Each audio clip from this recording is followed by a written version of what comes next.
Hello friends, मैं आप सबके साथ एक नया कोरियन बीएल ड्रामा शेयर करने जा रही हूँ जिसका नाम है हैप्पी मैरी एंडिंग।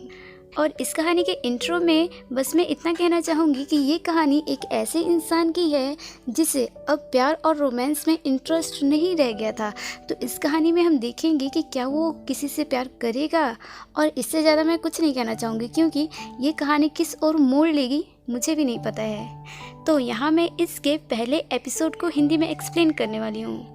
और इसके पहले एपिसोड की शुरुआत में हमें दिखाया गया इस कहानी के फर्स्ट लीड रोल को, जिसका नाम है सेयोंगजुन। और वो उस दौरान सो रहा था क्योंकि वो सुबह का समय था। और उसके साथ हमने देखा कि एक और लड़का सो रहा था जो कि शायद सेयोंगजुन का दोस्त था और उसका नाम था हो योन।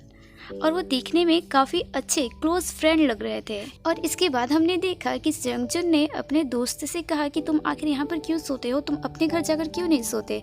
तो इस पर उसके दोस्त ने उसे जवाब देते हुए कहा कि मैं यहाँ पर इसलिए सोता हूँ क्योंकि मुझे पता है कि तुम जब अकेले सोते हो ना तो तुम अच्छे से नहीं सोते हो, तुम अपनी नींद पूरी नहीं लेते हो। इसलिए मैं यहाँ पर तुम्हारे साथ सोया हूँ क्योंकि मैं देख सकूँ तुम्हें, तुम्हारे करीब रह सकूँ और तुम पे नज़र रख सकूँ।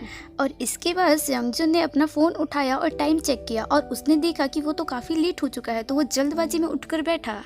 और इसके बाद अगले सीन में हमने देखा कि एक लड़की थी जो कि दुल्हन सी सजी थी और उसके साथ उसकी सहेलियां जाकर फ़ोटो खिंचवा रही थी। और इसके बाद सीन गया फिर से सेयोंगजुन के रूम में, जहां हमने देखा कि सेयोंगजुन काम पर जाने के लिए जल्दबाजी में तैयार हो रहा था। तभी उसके दोस्त ने उसे कहा कि तुम तो वैसे भी लेट हो ही गए हो, तो क्यों ना तुम आराम से सो जाओ और अपनी नींद पूरी करने के बाद आराम से काम पर जाना। और इसके बाद सेयोंगजुन ने होयोन से कहा कि मेरी काली जुराब कहाँ है, मुझे मिल नहीं रही। तो इस पर होयोन ने उसे कहा कि वहाँ पर जो एक टोकरी है ना जिसमें धोने के लिए कपड़े रखे हैं उसी में तुम्हारी जुराब है। तो इसके बाद सेयोंगजुन ने अपना जुराब निकाला और उसने होयोन को कहा कि मैंने तुम्हें कितनी बार कहा है कि मेरे कपड़ों को हाथ मत लगाया करो, और अगर तुम लगाते भी हो ना तो कम से कम उसे पहनने के बाद धो तो दिया करो। और इसके बाद हमने देखा कि सेयोंगजुन अपने घर से बाहर निकला और वो जल्दबाजी में जाने लगा। तभी पीछे से होयोन आया और उसने सेयोंगजुन को रोका और उसकी तरफ एक चीज़ फेंकते हुए, मतलब उसे कैच कराते हुए उसने कहा कि तुम इसे घर पे ही भूले जा रहे हो, तुम्हें पता है ना कि तुम इसके बिना कुछ नहीं कर सकते हो। तो इस पर सेयोंगजुन ने उसे थैंक यू कहा और कहा कि शुक्र है कि तुमने मुझे इसके बारे में याद दिला दिया। और इसके बाद सीन गया घर में, जहाँ पर कैमरे का फोकस था कुछ दवाइयों के ऊपर। दरअसल उन दवाइयों का शायद कुछ रोल था, लेकिन इसके बारे में अभी हमें कोई जानकारी नहीं है। और इसकी दूसरी ओर हमें दिखाया गया कि एक आदमी पियानो प्ले कर रहा था और वो आदमी कोई और नहीं बल्कि इस कहानी का सेकंड लीड रोल था, जिसका नाम था जेयुन। इसकी दूसरी ओर हमने देखा कि वो जो दुल्हन थी वो वेडिंग प्लानर्स के मेंबर से पूछ रही थी कि आखिर रस्मों को शुरू होने में कितना समय रह गया है। तो उन्होंने बताया कि सिर्फ 5 मिनट रह गए हैं। और इसके एक और हमने देखा कि सेयोंगजुन जल्दबाजी में जा रहा था कहीं, और इसके बाद सेयोंगजुन वहाँ पहुँचा जहाँ उसे जाना था। और वहाँ जाते ही उसने काला चश्मा पहन लिया और वो खुद से कह रहा था कि I can do it, I can do it. मतलब वो थोड़ा नर्वस सा था, खुद को दिलासे दे रहा था। और इसके बाद उसने वेडिंग हॉल में एंट्री मारी और उसके एंटर करते ही सभी पलट कर उसे देखने लगे। और कुछ लोग तो उसे देखकर कह रहे थे कि कहीं ये अंधा तो नहीं, क्या ये अंधा है। वो इसलिए ऐसा कह रहे थे कि क्योंकि जो सेयोंगजुन था उसने काले रंग का चश्मा पहन रखा था। और इसके बाद सेयोंगजुन ने वहाँ पर गाना गाते हुए एंटर किया और वहाँ हमें पता चला कि सेयोंगजुन एक सिंगर था जो कि शादियों में गाना गाया करता था और जेयुन उसके बैकग्राउंड में पियानो प्ले कर रहा था। और इसके बाद परफॉर्मेंस खत्म हुआ और इसके अगले सीन में हमने देखा कि जेयुन और वो फीमेल वर्कर एक साथ बैठे थे। और उस दौरान जेयुन ने उससे पूछा कि क्या आपको पता है जो पिछली बार लड़के ने एंट्री किया था वेडिंग हॉल में वो कौन है।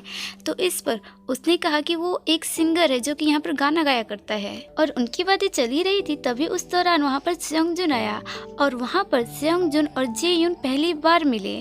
और उस दौरान जेयुन ने अपना हाथ सेयोंगजुन की ओर बढ़ाते हुए कहा कि तुमसे मिलकर अच्छा लगा, लेकिन सेयोंगजुन ने उसे कोई रिस्पॉन्स नहीं दिया, मतलब उससे हाथ नहीं मिलाया। और उस दौरान हमने देखा कि जेयुन मुस्कुरा रहा था और उसने मुस्कुराते हुए सेयोंगजुन से कहा कि तुम बहुत ही अच्छे सिंगर हो। तो इस पर वहाँ पर जो लड़की मौजूद थी उसने जेयुन से कहा कि मतलब अब फाइनल है ना कि तुम इस जॉब को ज्वाइन करने वाले हो। तो इस पर जेयुन ने कहा कि मैंने तो तुमसे पहले भी कहा था कि मुझे ना ये जॉब चाहिए। और उस दौरान हमने देखा कि जेयुन की नज़रें सेयोंगजुन से हट नहीं रही थी। ऐसा लग रहा था जैसे वो पहली नज़र में सेयोंगजुन पर फिदा हो गया हो। और इसके बाद जेयू ने सेंगजुन से कहा कि जैसे कि अब हम सब एक साथ काम करने वाले हैं तो अब हम एक फैमिली की तरह हैं, तो हमें ना एक साथ जाकर बाहर किसी रेस्टोरेंट में खाना खाना चाहिए। तो इस बात पर सेंगजुन ने उसे मना कर दिया और इसके बाद वो वहाँ से चला गया। तो जेयून ने कहा कि ये लड़का ऐसे कैसे कर सकता है। तो इस पर उस लड़की ने कहा कि हम इतने सालों से उसके साथ काम करते आए हैं, आज तक उसने हमारे साथ खाना नहीं खाया तो वो तुम्हारे साथ क्या खाना खाएगा, तो तुम्हें ना ये फालतू की कोशिशें ना छोड़ देनी चाहिए। तो इस पर जेयून ने कहा कि तुम देखते जाओ, मैं उसे राज़ी कर ही लूँगा और मैं रेस्टोरेंट में लेकर आऊँगा, हम वहीं पर मिलेंगे। और इसके बाद हमने देखा कि जेयून सेयोंगजुन के पास गया और अपने साथ उसे चलने के लिए कहा और उसके द्वारा बार बार कहे जाने पर सेयोंगजुन उसे मना नहीं कर पाया और वो उसके साथ जाने के लिए राज़ी हो गया। और इसके बाद सीन गया रेस्टोरेंट में, जहां हमने देखा कि सभी वर्कर मतलब फ्रेंड्स अच्छे से डिनर को एंजॉय कर रहे थे, लेकिन उस दौरान सेयोंगजुन इकलौता ऐसा था जो कि किसी से बात नहीं कर रहा था, वो आराम से शांत बैठा था। तभी उस दौरान जेयुन ने सेयोंगजुन से पूछा कि आखिर तुम चश्मे क्यों पहनते हो, तुम तो बिना चश्मे के इतने अच्छे दिखते हो। तो इस पर सेयोंगजुन ने उसे जवाब दिया और कहा कि जब बहुत सारे लोग मुझे देख रहे होते हैं ना तो मैं कंफर्टेबल फील नहीं करता हूँ, मुझे घबराहट होती है, इसलिए मैं चश्मे पहनता हूँ। और इतना कहते ही सेयोंगजुन अनकंफर्टेबल फील करने लगा और उसके दिमाग में बहुत सारी बातें गूंजने लगी, मतलब उसकी पास्ट की बातें, जिसमें कोई उससे कह रहा था कि वो तुम्हें पसंद नहीं करता है, उसे ना तुम पर दया आती है, इसलिए वो तुम्हारे साथ है, तुम्हारी देखभाल कर रहा है। और ना जाने ऐसी ही कई सारी बातें सेयोंगजुन के दिमाग में घूमने लगी। और इसके बाद सेयोंगजुन ने कहा कि मुझे ना बाथरूम जाना है और ये कहकर वहाँ से चला गया। और बाथरूम में जाकर सेयोंगजुन अपने जैकेट में वो दवाई ढूंढने लगा, वही दवाई जो वो घर पे भूल आया था। और इसके बाद सेयोंगजुन बाथरूम से बाहर आया और बाथरूम से आने के बाद उसने लगातार शराब पीनी शुरू कर दी।